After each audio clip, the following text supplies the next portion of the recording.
Did you get this text message? Did you see this text message saying prepare for emergency blackouts today, this afternoon? This is what the text message was saying. People are panicking. People don't know what to do. And even if you didn't get this text, what would you do? You could be next.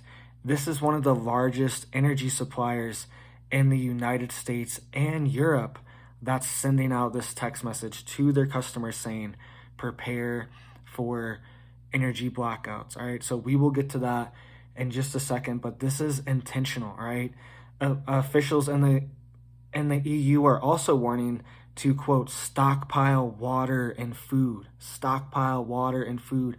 They're saying have at least 10 days. We'll get into that in just a second too. This is all intertwined. This is all interrelated. This is all related to energy and blackouts. All right. I made a video a couple days ago too, talking about how they are warning that blackouts could lead to bank runs. All right, major banking issues because banking is all electronic now. What if people couldn't access their funds? What if they couldn't process their banking payments if there was a blackout, right? And it was prolonged. What happens if it goes on for weeks, months? What would they do? What would you do? Would you be prepared? Could you do this? And this seems intentional, guys. They are shutting it all down. They're shutting down our energy production while we are facing a massive energy crisis as well. So let's get into all this. And really quick, guys, thank you guys for watching me. Sorry I haven't posted in the last few days. I had a little bit of an eye emergency with my left eye over here. So thank you guys for sticking with me. Thank you guys for watching me. I got it taken care of. It's on the mend now. You might have noticed it. You know, it was looking kind of bad past week, and it just got to a point where it's too bad, and I was struggling with it. So thank you guys for sticking with me. Let's dive into it. So they are shutting down our power, all right, all throughout the United States as well. In Texas, they're shutting down a massive coal plant right now as they are sending out text messages to people saying, prepare for blackouts tonight. Literally tonight. This is what they're saying. They're saying at 7 p.m. tonight. This is what they're telling people.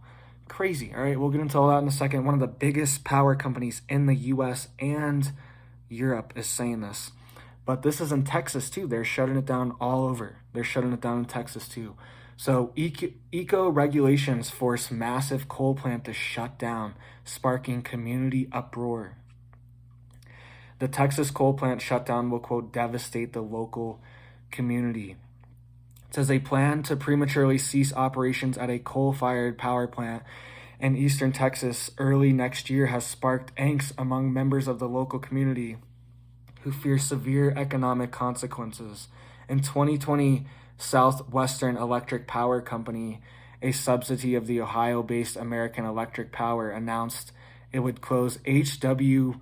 Perky Power Plant, a large 721 megawatt coal plant located in Hallsville, Texas in March 2020 to 2023. Just a couple months, right? Just a couple months. They're going to shut down your coal plant, 720 megawatt coal plant in Hallsville, Texas. It's crazy.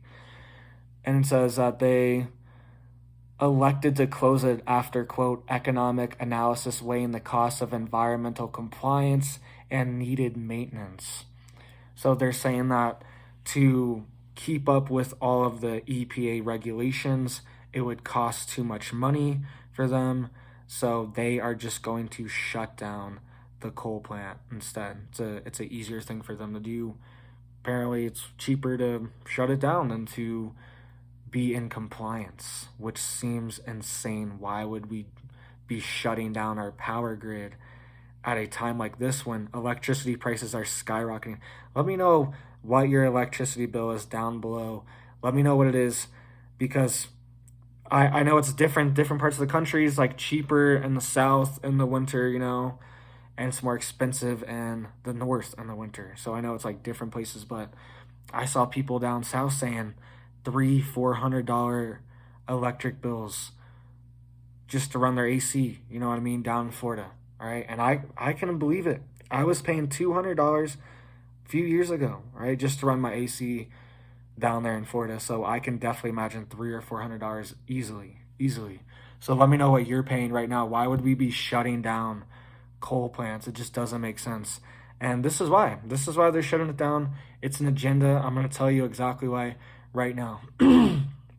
Two environmental groups, the Environmental Integrity Project and the Sierra Club, filed a lawsuit against the EPA last month, accusing the agency of failing to enforce federal emission standards at the Perky Power Plant and 7 other Texas facilities.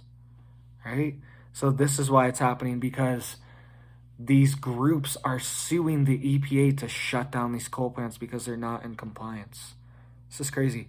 And guess what? You probably could have guessed this. Sorry about that.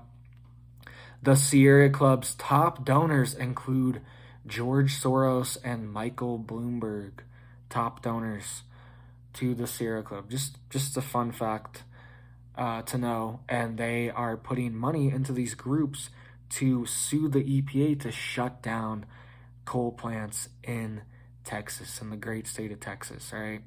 They want to shut down all the coal plants and just fill Texas with windmills everywhere. That's what it literally seems like, because vast amounts of Texas landscape that's supposed to just be like ranch land has been overtaken by these windmills. They're everywhere. Used to be, pretty sunflowers and cattle farms, cattle ranches, sunflowers out there. You've seen those if you've driven through Texas, those big old yellow sunflowers, pretty sunflowers. But then you just have the big windmills in the background now, and it just ruins it. And that's what they're doing. They're shutting down the coal plants and building this other stuff, right? So it says the decision to close the Hallsville plant has sent reverberations through the tiny town, which relies a lot upon the plant for direct and indirect economic support, as well as reliable energy, according to several members of the community. Quote, "That's going to devastate our community," Doug Coleman, a retired superintendent at Hallsville Schools. He said, quote, "There's a number of things it's going to affect, of course, the people not only in Hallsville, but the surrounding areas, Marshall, Kilgore, Carthage, small communities with blue-collar workers, and it's going to devastate them." That's what he's saying. The other thing is, I'm on a fixed income. I'm going to have a tough time paying for my electricity bill, and with the taxes going up because of the taxes they draw from the power plant, that's another downside of it. I just can't fathom that they'd even think about closing it, to tell you the truth. All right? That's retired superintendent of Hallsville School saying that. So this person's been in the community a long time, and they know it's going to devastate this community as well. And it's one by one, just picking off our power plants, picking off our energy, and shutting down these. It's so sad. There's all these great little small towns that you can see it. They used to be so vibrant, so bright. They used to be like a mining town or a coal town, or whatever, power plant town, whatever it was. They used to be some kind of little rural town. They had some rural industry, forestry town, whatever, little mountain town, mining town. And that's what built them up. And then all the industry has shut them down. All the regulations, all the outsourcing, everything has shut them down. And now the communities are just skeletons. Like, there's still people that live there, but it's sad. It's not the same as it was. I've lived in communities like this where they used to be vibrant. This community was, right on a railroad, and the railroad would always stop there, and it used to have a ton of shops and all this stuff. But all that's changed. All that stuff's changed. None of the shops are there. There was a fire, and they just never rebuilt anything. So it's just one of those things. It's sad to see these little communities picked off one by one. And this is what they do. They shut down the mine. They shut down the coal mine. They shut down the coal plant. They shut down the paper mill. They shut down the whatever in the town. And then the town just never recovers. It's sad. And a worker from the nearby mine is worried he will be impacted as well. Said, quote, "I told my wife that I don't know what we're going to do. We just had a baby and she was going to school, and it's a lot. You know, it's the same impact on others. I'm not the only one. There's 200 to 300 employees at the mine because they're worried how it's going to impact this coal mine, right? This power plant was the main driver of this coal mine, I'm sure. I'm sure they were the main buyer of their products. And I just wanted to remind everyone, I made a whole video on it, but I wanted a reminder because this is intentional, right? And I told you these groups are suing to shut down these plants using the EPA, and the EPA is like, okay, I guess we'll do it. Guess we'll shut it down if you really want us to.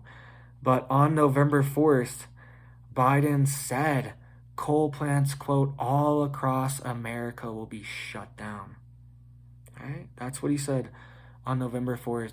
I believe he was in California, and he was bragging that coal plants all across America will be, quote, shut down all across America. So I guess he's right. And is he a psychic, or is it intentional? Is it on purpose? Is this an agenda? All right. So let's dive into some other news. We'll get into the big news in just a minute, but there's just so much big stuff I wanted to cover because I haven't gotten any news out in a couple days. Poland's central bank predicts double-digit inflation until 2024. And this is all related. This is because of the energy markets. This is because we are shutting off our energy and shutting down the international energy market trades. This is directly related to the December 5th oil embargo as well. We've already been restricting Russian oil and making it difficult for people to buy it, but this oil embargo will make it so no Russian ships or Russian oil can get insurance and dock at any European ports. They will not get insurance. They will not allow to be docked, and it's going to disrupt everything. All right, it's going to cut out a massive amount of the fossil fuel markets. So the National Bank of Poland has predicted that the Central European nation will be saddled with high inflation for the next 2 years. According to the bank, yearly inflation will hit 14.5% in 2022 and drop to 13.1% in 2023. Single-digit rates will begin in 2024 with a decrease to 5.9%, and their target is 2.5% by 2025. So magically, it's going to just bounce down to 5.9% in 2024. Hopefully that happens. But unless there's a replacement for this energy being disrupted, the supply chain being disrupted, China disrupting the supply chain with their lockdowns, they just locked down again. Massive lockdowns. It's one of the biggest ones in over 6 months since the spring. Their reaction to it, all right, I don't want to get too much into it, but that's going to shut down the supply chain as well, all right? All these things are affecting it, and it's not just going to magically go away by 2025 unless the US or the EU steps up and becomes the world leaders in energy production. Qatar just signed a 30-year energy deal with China to provide them with liquid natural gas and petroleum for the next 30 years in China, right? So unless the US, unless the EU steps up, becomes leaders, becomes dominant, then I don't understand how we are going to get down to 5.9%. And that sounds great. It's like 5.9%. So, you know what I mean? It sounds good when just 2 years ago, inflation was like 1 or 2%, right? That's what it normally is, 1 or 2%. Because at these rates, you can't even make money investing. You can't even make money in the stock market. You can't even make money doing anything because you're used to inflation being 1 to 2%. And you're used to, margins, whatever, 5 to 10%. But if inflation is so high, it just eats all your margin, eats it all. You're just like staying afloat. You're kind of just keeping the same amount. That's why I always say, even if inflation is only 7%, did you get a 7% raise Even if you got a 5% raise, you're still down 2%, right? So it's one of these things you can't, it's like a tax. It's like a tax. They print more money and your money's devalued, right? So let's get into this other news. Germany warns of oil shortages after the EU ban on Russian imports. And this is going to be implemented on December 5th. And they're saying, well, it's going to cause oil shortages, but we have to do it. We have to do it, all right? It's worth it. It's the price. We are willing for you to pay the price. We are willing for you to pay the price. That's what it always is. It's always, they're not going to suffer, but they are willing for us to suffer. They want us to pay the price for their agenda, for what they want implemented. So Germany has warned of oil shortages when the EU-wide ban on Russian oil comes into force on December 5th, and a further sign of the disruption of Europe's energy crisis is wreaking on the continent's largest economy, all right? In eastern Germany, 2 big refineries are highly dependent on Russian crude. One of them, Shtf, is a key supplier of petroleum, diesel, jet kerosene, and fuel oil to the regional economy, serving big local consumers such as Berlin's International Airport, all right? So they're saying that they're going to have shortages potentially even at Berlin's International Airport. This is weeks away, guys. Weeks away. It's the 22nd. This is 2 weeks away. And there's not even 2 weeks away. There's no solution. Or it's right around 2 weeks, whatever. 13, 14 days. There's no replacement for this oil. There's nothing. There's no replacement for this. And it's going to cause massive shortages. All right, that's just how it is when you implement embargoes and price restrictions. We see shortages. That's just what happens. So, in its response, the government detailed its efforts to diversify Shtf away from Russian imports of oil, but acknowledged that the embargo could cause problems for the East German economy. Quote, depending on the scenario, temporary supply shortages and price increases can't be excluded, ministers said in their response. So, depending on the scenario, temporary supply shortages and price increases can't be excluded. So they know exactly, this is just like economics 101. Every economist knows this. Everyone just can just look at the economy and think about it, knows that this is what's going to happen. You cut off the supply, it's going to cause shortages, and it's going to cause the price to go up. Doesn't matter what you say if we're going to restrict prices or anything. Fine, if you restrict prices, then there'll just be even more shortages, right? It's one of these things, you can't fight it. You really can't fight it. And this is all leading up to blackouts and control.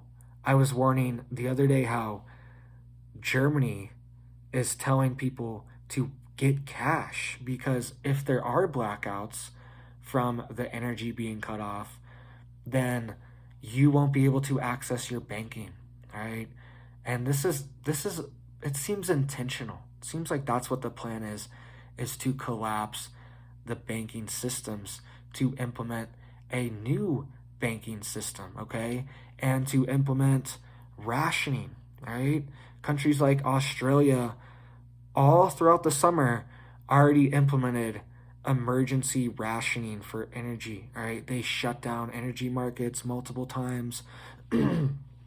They were using smart meters on people's houses in Australia to control their energy consumption, to turn off,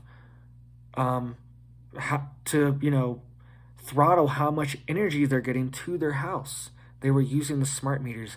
That's exactly what they're designed for, right? Because they have direct communication with the central command of the energy companies, okay? Direct communication with them. They can read the data, get all the data, control how much energy flows through them, put restriction on everything from a central command. That's the whole point. They can communicate with them without even being near them or anything. They don't have to go send some person to read your meter. Your meter is tied in to their network. And it's pretty crazy how they do it. They actually, all the smart meters are actually connected. Last time I was reading about this is what I was reading, that the smart meters information jumps from meter to meter. So you have a smart meter in your house, it jumps to your neighbor's smart meter, and it just jumps to all the different smart meters to get back to the central command at the energy company, right? To get the data, to send out the restrictions, whatever they need to do. Your smart meter is literally almost a network. It's almost part of a network of, like little routers to connect back to the company, right? It's pretty crazy. I'm getting off here, but the point is they are using this stuff to control us, right? And they are using this to ration, and this is all leading towards carbon credits as well, right? So the World Bank backs carbon credit blockchain registry to attract crypto investors, right? This just happened. The World Bank backs carbon credit blockchain registry to attract crypto investors. So all of this energy rationing, all of this scarcity is to implement carbon credits, is to implement, which are just energy credits essentially. How much energy can you use to be carbon compliant in their system, right? And this is what it's heading towards, and it's going to be implemented with a cryptocurrency. It's going to be implemented with a digital currency, and the World Bank is backing this, right? This is huge that they have come out and backed this. And a lot of people say, hey, the blockchain's for privacy, things like that, which that could be true in a sense. But in another sense, the World Bank is literally implementing this blockchain crypto technology because it is traceable. They're saying the blockchain is a computer-based system that uses digital keys to prove and display who owns what. A blockchain combined with a central registry of carbon credits helps ensure that those who are carrying out green projects aren't selling the credits for 1 ton of emissions to more than one buyer, right? So they're trying to make sure you don't sell your carbon credits to more than one person. They want to track every single credit because they're going to issue these credits and they're going to say, you can trade these credits, okay, if you only use 100 emissions, right? Just to make it super basic. You only use 100, we gave you 200 a month. You can sell your extra 100 for a little extra money or whatever. But they're saying, we want to track these credits with the blockchain so we know who you sold that to and exactly where it all went, because we don't want you trying to resell that 100 credits over and over. You know what I mean? They want to have a lock on it. That's the bad thing about this blockchain, this crypto technology. It's also being normalized to implement this world cryptocurrency, all right? This global digital currency that can track, trace, manipulate everything, all right? Be blocked out. They know exactly who has what, who traded everything to what. There's going to be no being anonymous in this system, right?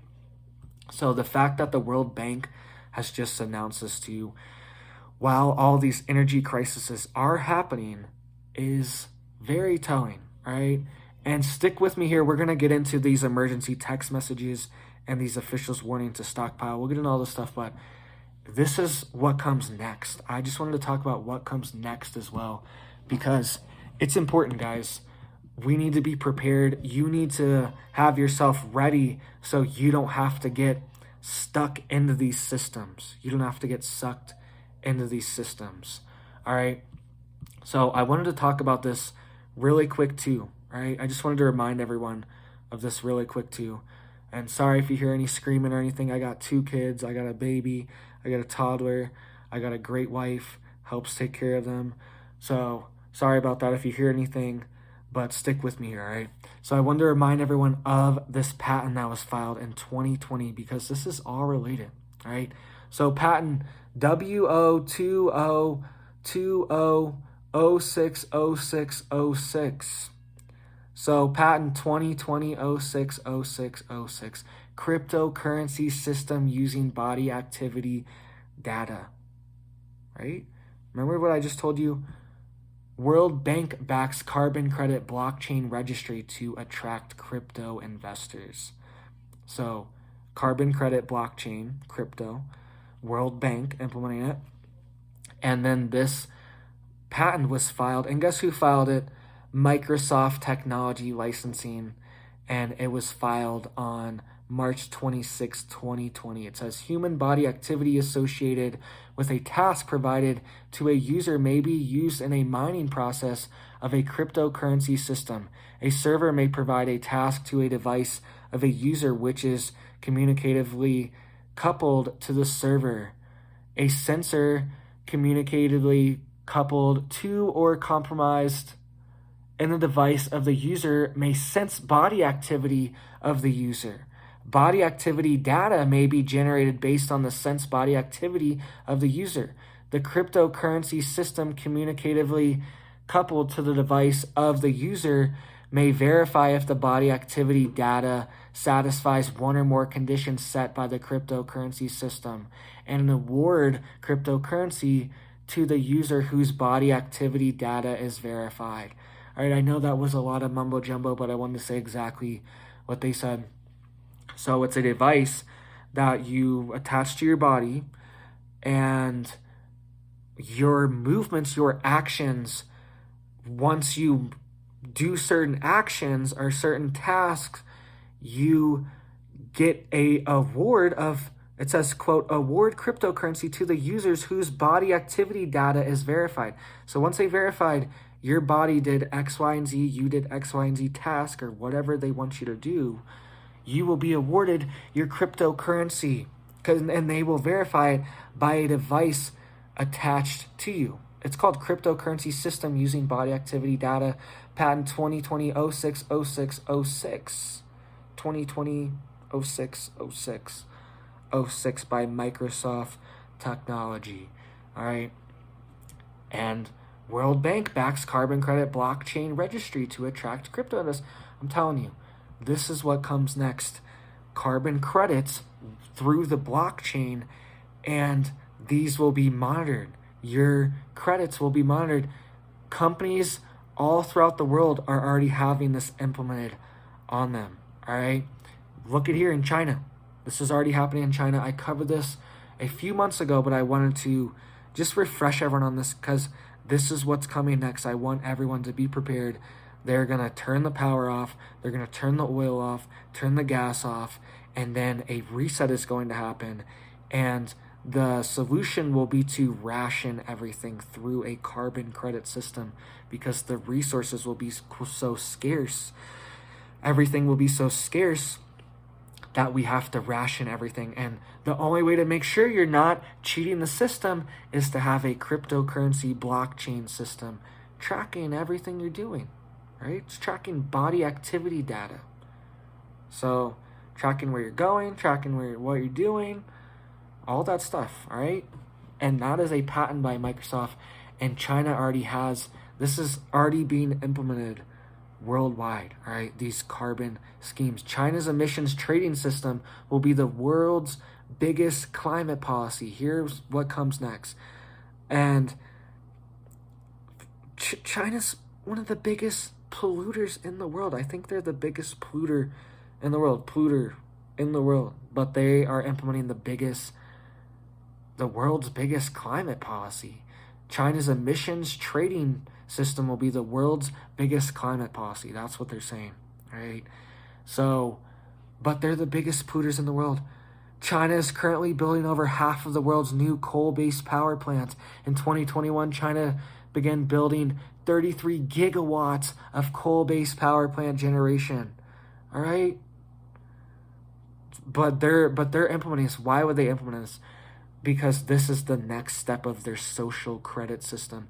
China already has a social credit system where if you don't say the right things or do the right things, you don't have access to certain things. You don't have access to certain privileges, like certain transits, certain events, things like that you can already not go to. But the next step of that is to track and trace everything you do, even inside your house, and how much electricity you're using or anything like that, so they can tax you for it and they can regulate. Nope, you only get this much electricity, you only get this many resources. That's the next step, and it's going to be tied to your social credit score as well. So, oh, you've been saying too much, I think you said too much. Your carbon credits have been reduced, your resource credits have been reduced. Sorry about that. All right. So it says China's new emissions trading system is already the world's largest carbon market, 3 times bigger than the European Union's. The EU already has something similar, but China is going to be even more dystopian. It says it will now affect heavy industry manufacturing and making it the single largest global climate policy, covering more emissions than the rest of the world's carbon markets put together. But China is the number 1 polluter in the world with 10,065 million tons of CO2 released, apparently. Right? Biggest polluter in the world, apparently. And they are the ones implementing this. Why would they do this? It's not because they love the climate or something, or they think this agenda is a great idea. They're going to shut down. No, they're doing it for control of their citizens. That's the key here. Control of their citizens. And they're even starting to implement this here in the US, all right? Because that's going to target all the businesses in China, which is going to, by proxy, force all the people to be under this carbon credit system as well. But the US is doing the same thing, same exact thing, right? So state treasurers warn small businesses will suffer, quote, cataclysmic consequences if SEC implements new rules, right? The Security Exchange Commissions implements new rules. State financial officers are sounding the alarm over what they predict will be, quote, cataclysmic consequences if the Security and Exchange Commissions finalizes a rule that requires businesses to add their climate damage risk assessment to their financial disclosures. So the SEC voted 3-1 in March to address the lack of standardization and implemented the new rules. It says if the new rules are finalized, companies would have to report their direct greenhouse gas emissions, known as Scope 1, and Scope 2, their indirect greenhouse gas emissions, such as what's produced from the electricity they use to keep the lights on in their business. Large companies would have to give assurances to back up the information they provide, right? So they're saying they would have to provide Scope 1 direct greenhouse gas emissions and Scope 2 indirect greenhouse gas emissions, such as having electricity to keep your lights on. I thought electricity didn't produce any emissions. Wow. I thought it didn't produce any. I don't know. The EPA saying that it does. Maybe it does. And why does the company have to pay for the electricity? Like, why isn't it the utility company or something? Like, I don't understand. I thought electricity was good. I thought electricity didn't produce any emissions. But I guess it does. I guess we've all learned that actually electricity comes from fossil fuels mostly. That's where it mostly comes from. All right. And larger companies would also have to report Scope 3 emissions. So Scope 1, 2, and 3, which are indirect emissions from the supply chain, which are difficult to track. So say you get stuff from China, all right? You get all your stuff from China. Now you got to track your supply chain from there, the ship all the way over. You got to track the factory in China. You got to track the truck driving from the factory to the port in China. You got to track the ship driving to the US, and then the truck driving to the port, and then the truck driving to the factory here, or the warehouse in the US, and then the truck driving from the warehouse to the store. You got to track all this stuff now, and you're also going to be taxed for it. All right, the EPA just implemented a new carbon tax for this exact reason as well. We'll get into that in just a second. This is all happening, guys, and it's happening quick. It's happening very quick. We are seeing our energy markets collapse before our eyes. We are seeing this new, and the agenda is 2030. 2030. It's 2023 next year. We do not have any time to waste. We'll get into this carbon tax that the EPA is implementing on top of this as well for this exact reason, but let's get into what they're saying, these treasurers, all right? So, quote, I think it's going to be cataclysmic for small businesses to comply with that rule to get into their supply chain. The West Virginia Treasurer Riley Moore said at a meeting of state financial officers in D.C. this week. Quote, this is going to destroy small businesses, Moore continued. Some large manufacturers having to get all the way down their supply chain and calculate their carbon footprint. The compliance aspect is going to be onerous. It's going to kill jobs and businesses, he predicted. Quote, this has the real potential to be devastating, Nebraska State Treasurer John Morante said in an interview. Quote, it's just cramming down the Green New Deal without being able to pass it through Congress. Quote, it's unacceptable. He predicted costs would go up across the board: farming, ranching, insurance, every industry it reaches. It would be devastating to the American economy. All right. So, especially farming and ranching, right? Especially farming and ranching, it's going to devastate them for sure, right? Because apparently they have massive emissions. Your cows just farting all day, and your tractor's running all day, and the sun's going all day. It's too much. The earth is going to catch on fire from farming, all right? This even happened in, I'm being sarcastic, obviously, but this happened in Denmark, right? A politician was saying that we don't need farmers. He was saying there's too many farmers. He's like, we have too many farmers. He was saying too many farmers. This is too many emissions. We're going to collapse the whole planet. That's what he was saying. It was just nuts. Like, there's so many food shortages, inflation, price increases on every single food item you buy, but there's too many farmers. All right. I just don't get it, man. I don't get it. And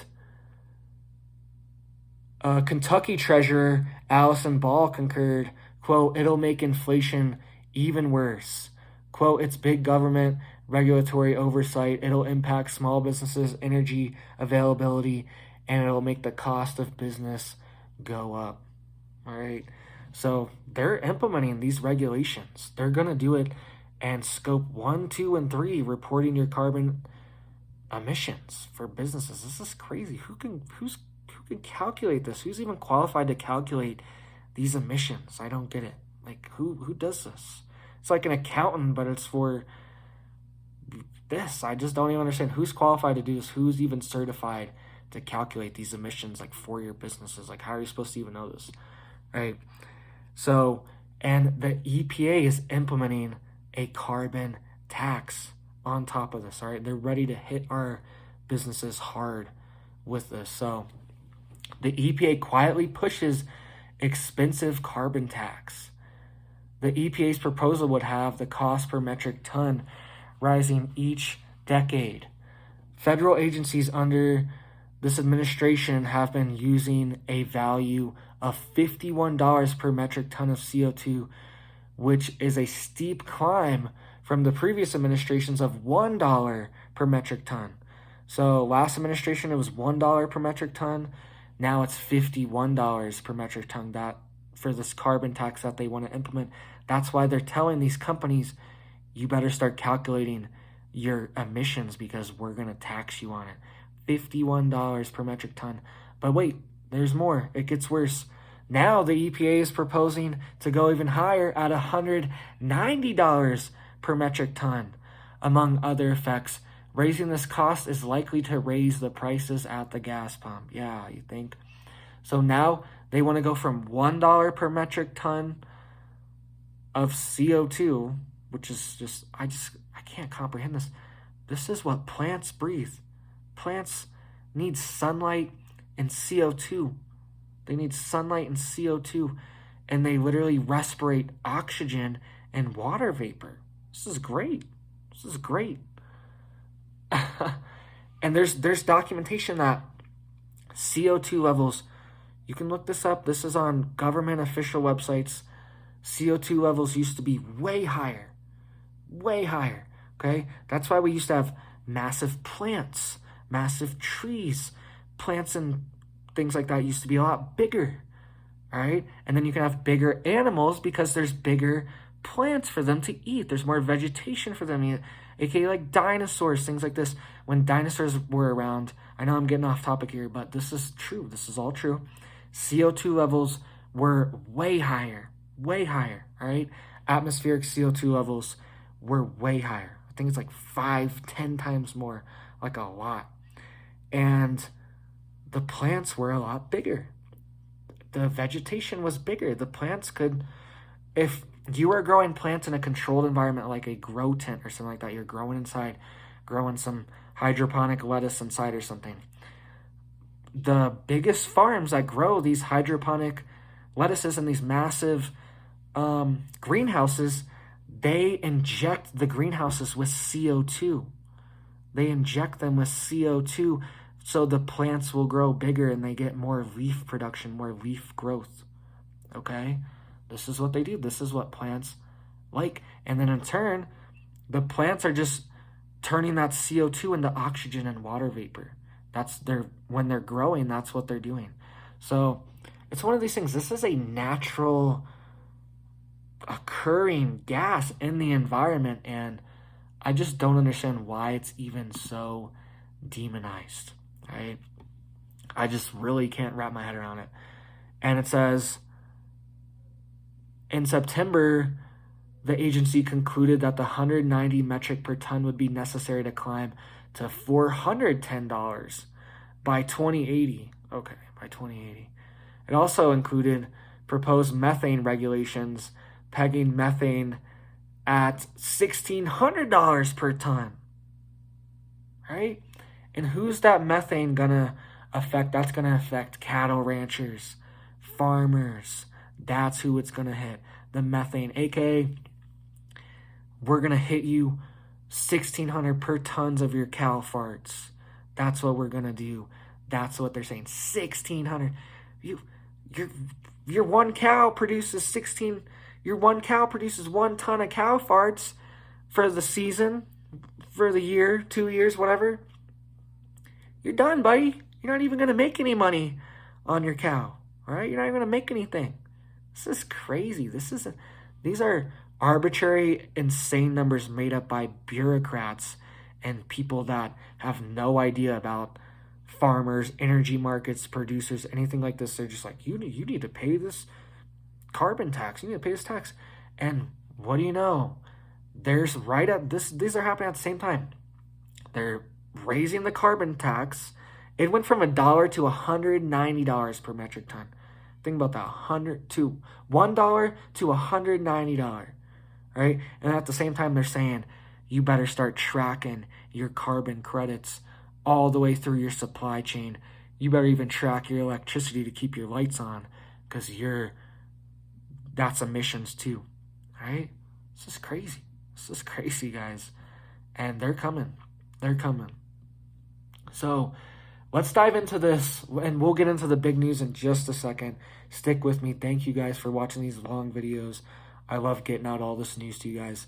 Thank you for watching. Stick with me, all right? This is huge. Oil groups are sending an emergency letter to the Biden administration because they know something big is happening. They know this December 5th fiasco is going to happen, and they're worried that Biden is going to implement a export ban, right? Sorry about that. I haven't been feeling good the past couple days either. I've been just beat up, right? Just not actually, but you know what I'm saying. So U.S. oil groups urge Biden to take fuel export ban off the table. All right, so they're sending an emergency letter to take this export ban off the table because they have been floating this idea to the energy companies that we might implement this ban very soon because the oil reserves are low, gas prices are going up. They're implementing this oil embargo on Russia on December 5th, and we could also see blackouts, right? Major blackouts. That's what my last video was about. Rolling blackouts coming to the U.S. very soon. U.S. officials are warning that too. Go check that out after. You've probably already seen it, but if you haven't, check that out after this video. So the largest U.S. oil trade group said that they have, quote, significant concerns that the Biden administration is considering limiting fuel exports to lower consumer prices and urged top officials to take the option off the table, according to a letter seen by Reuters. The joint letter from the American Petroleum Institute and the American Fuel and Petrochemical Manufacturers to Energy Secretary Jennifer Granholm represents the latest volley in a clash between the oil industry and the Biden administration over high energy prices. The idea of limiting U.S. fuel exports to keep domestic energy prices in check was largely dismissed as unlikely by the industry when it first came up months ago.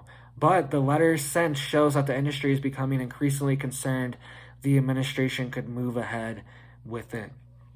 Very concerning. In August, Granholm sent a letter to the U.S. refining companies urging them to focus more on building domestic inventories of gas and diesel and less on exports. She warned that if they did not, the administration would need to consider, quote, emergency measures, but offered no specifics, right? So she was threatening them. She was saying, you better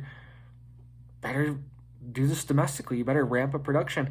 But at the same time, they're denying them oil and gas leases, right? Biden was even bragging about that. He was saying, there's no more drilling. There's no more drilling going on. We've denied all the federal drilling. He was saying this just a couple weeks ago when he was bragging about these coal plants being shut off too, all right? So the group said in their letter that recent discussions raised, quote, significant concerns that the administration may pursue a ban or limit on fuel exports. Quote, banning or limiting the export of refined products would likely decrease inventory levels, reduce domestic refining capacity, put upward pressure on consumer fuel prices, and alienate U.S. allies during a time of war. For these reasons, we urge the Biden administration to take this option off the table, the group said. So what would this do to Europe? Europe would be absolutely devastated. They are already facing all of these other energy crises. What if the U.S. said, we're not giving you any oil too? So Russia cuts them off, right? The U.S. pushes the G7 to implement this Russian oil embargo on December 5th. And then the U.S. says, oh, we're cutting everyone off too. We're not exporting too. They would be totally screwed. It's almost like one of these things is the U.S. like double-siding, double-crossing like Europe or something. It's one of these weird things is the U.S. like kind of collapse, like trying to collapse Europe. You know, we saw this pipeline, right? We saw a bunch of EU presidents coming out and blaming the Fed for raising interest rates, right? It's kind of their fault too, for their fiscal policies have been very irresponsible, but it is kind of the Fed too. It's going to hit Europe way harder than it hits the U.S. when they raise interest rates. And the U.S. is pushing this oil embargo on Russia, and then the U.S. is saying maybe we're going to cut off oil exports to Europe as well. It definitely seems like the U.S. could be making things worse in Europe, bare minimum, all right?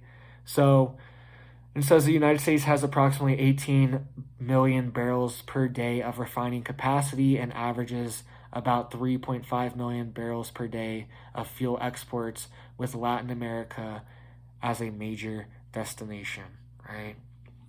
So it's happening, guys. These oil companies are worried that they're going to implement a oil export ban in the United States. And just like they said, it's going to cause shortages. It's going to cause price increases. It's going to backfire. The only solution is to increase production. That's the only realistic solution that will not have major consequences. And for some reason, we refuse to do this. We refuse. We want to do every single, let's do this, let's try this, let's try that. Every other thing is on the table except to just increase production of oil. I don't understand.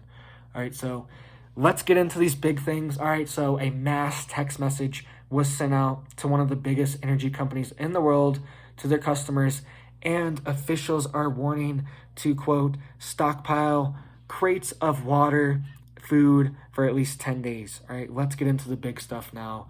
Lots of big stuff going on.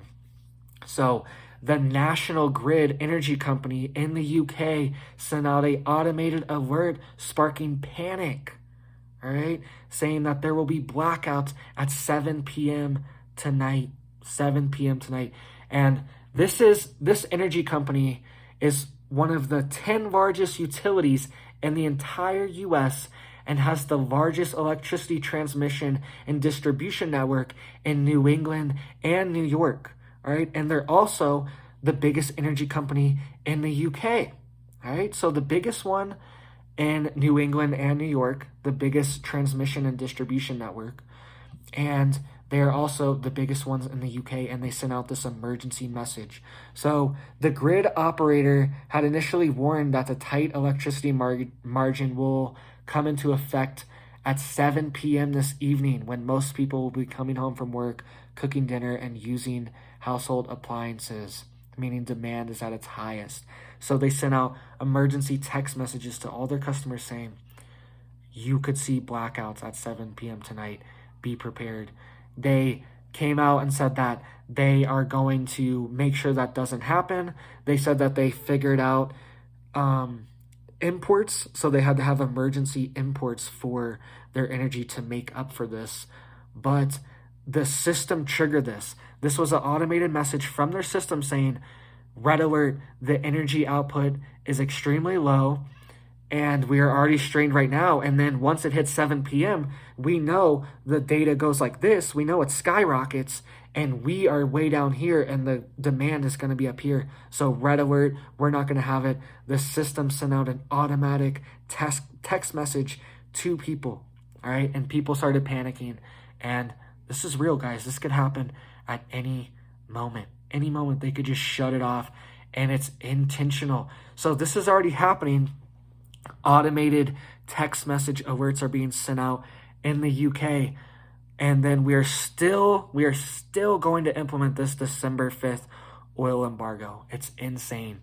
It's insane. It says these warnings are usually issued when, quote, there may be less generation available than operators think will be required to, quote, meet national electricity demand, right? So their computers were warning them that this is a red alert and it was going to happen, but their engineers stepped in and they were able to import electricity from out of the country to make up for this demand. But when can we just not import anymore? When can we just not make up for it? When is it going to happen? And this could also damage critical equipment. If you've ever overloaded your generator, it gets messed up.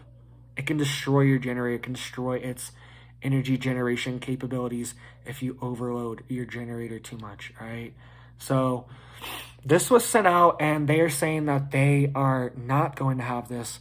But what happens when it's you? What happens when you're next? And this company is in the UK, but they are also the biggest distributor in New England and New York. So red alert, guys, get ready. This is huge that this is happening.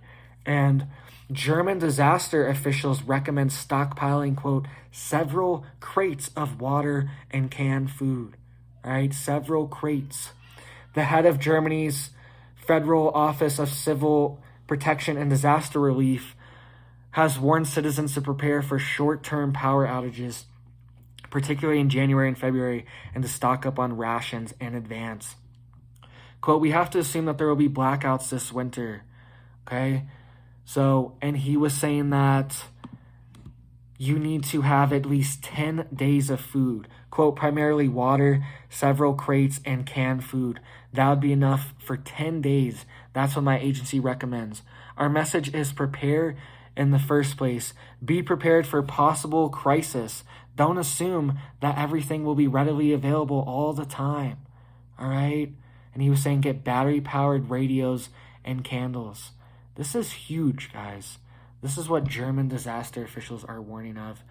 Get prepared. Get your food. Have 10 days. You should already have this by now, at least 10 days of food. But you never know. You never know, right? I got snowed in up here for a good week, right? Couldn't go get any food. We had to just eat what we have. We were fine, but having the power out too for a week, all these things, it starts adding up. You start getting uncomfortable.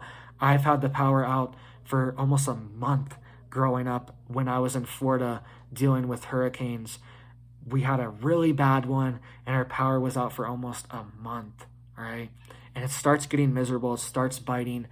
Lots of things don't work that you expect them to work when the power's out too. And just like you said, don't assume that everything will be readily available all the time. Things could hit, shortages could hit. All right, so here's a few things to stock up on that I just thought of off the top of my head. I'm just going to run through. Stick with me here. So make sure you have good boots. I love Timberland boots. I have Timberland Pro boots. I've used those for years and years, and those are my favorite boots. The sole hasn't separated. Even if they do, you can use some shoe goo. But on my Timberlands, I've never had sole separation, and they have tons of traction, waterproof. I like the ones with like the rubber toes on them, so you can be extra waterproof for snow, things like that. Make sure you have thick gloves, thermal gloves, multi-layer gloves, not just like some thin little sock gloves. Have thermal knit gloves, thermal socks, flashlights, lanterns, a generator, water purification tablets, water purification life straws, there's a mini straw, a Sawyer mini water filter straw, and there's big Berkey water filters too for like your home, for mass filtration, all right? But those are all portable ones. They can bring the tablets and the life straw and the Sawyer, and then big Berkey is good for at-home filtering, all right? Make sure you have tons of coats, tons of thick stuff like this, so you can have lots of layers, lots of fuzzy stuff on the inside, nice and warm, and have layers on layers, flannels, all that stuff, all right? Sleeping bags, thermal sleeping bags are critical, okay? Because you could sleep in those in your bed in the house, and those are going to keep you extra warm, all right? Wood, have cords and cords of wood. Have a wood stove as well. Even if you can't get a wood stove, cords of wood could save your life. You just make a fire in your front yard to just warm up, cook some food on, get your neighbors out there. You can all cook some food or something. Could save your life. Cords and cords of wood. You need to have a lot of wood. Propane canisters, all right? Propane grills, propane attachments for your generators. Lots of propane. Propane's critical. Small propane little stoves, all right? Those are great. Little single burner, 2-burner little propane stoves. Those could save you in an emergency. Cook some food, boil some water, get some food in your belly, get some hot food in your belly. Snow chains for your tires. These are critical, all right? I got stuck in the snow a couple weeks ago, and I wasn't able to move until I had snow chains on. I couldn't move. It was a hill, super icy hill, could not move until I put the snow chains on. Make sure you have snow chains, make sure they have the cam tighteners, and make sure you have the bungees for them too. The blue spider bungee is my favorite one. And if you have a truck or something like that, get the snow chains. Don't get the wires or any of that BS. It's not going to work if you have a truck. Those will work for smaller cars or whatever, but get the big chains, get the chain links for your truck. That will get you out of snow. That's what's going to save your life, all right? So have the snow bungee cords, have a snow shovel in your car, have all the stuff in your car, have coats, gloves, hats, all the stuff in your car too in case you get stuck, in case you need to go out and get your car out the snow, or you're just stuck in your car for a day or two. You never know.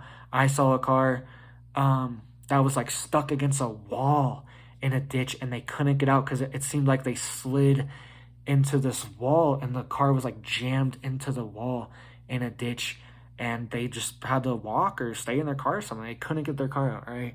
So have all this stuff. Be prepared to be stranded in a car. Have some food. Have some energy bars, snack bars, a water bottle, just a few little things like that. A few little emergency items could save your life. Save your life in the winter, all right? Snow shovels, hand warmers. They have little hand warmer pack things that you can use if you're really cold, all right? Those could save your life. Little fire starters as well. They have these little bricks that you can just light on fire with a torch or a lighter, or throw in a fire that you already have started from a fire starter, from a flint striker, and it will make the fire bigger. You know what I mean? It will keep the fire going. It'll expand the fire, these little fire starter tablets to get your wood going, all right? Because you don't want to just keep getting your fire lit and then it keeps going out, right? You want to keep that fire. So get fire starters too. Those could save you in an emergency as well. A propane torch could be critical, could be used to melt ice around your tires, could be used to thaw pipes. Your pipes could freeze. You never know in the winter. You could need a propane torch to melt ice very quickly. Always helpful, right? To have a propane torch. Some kind of phone block solar panel. They have these little phone blocks from Walmart, $20, 15, $20. Little blocks like this that have a little solar panel and you can plug your phone right into. Have a phone block solar panel in case your power goes out and you're in an emergency. You could use this little panel to potentially call someone. Look into satellite phones, sat phones.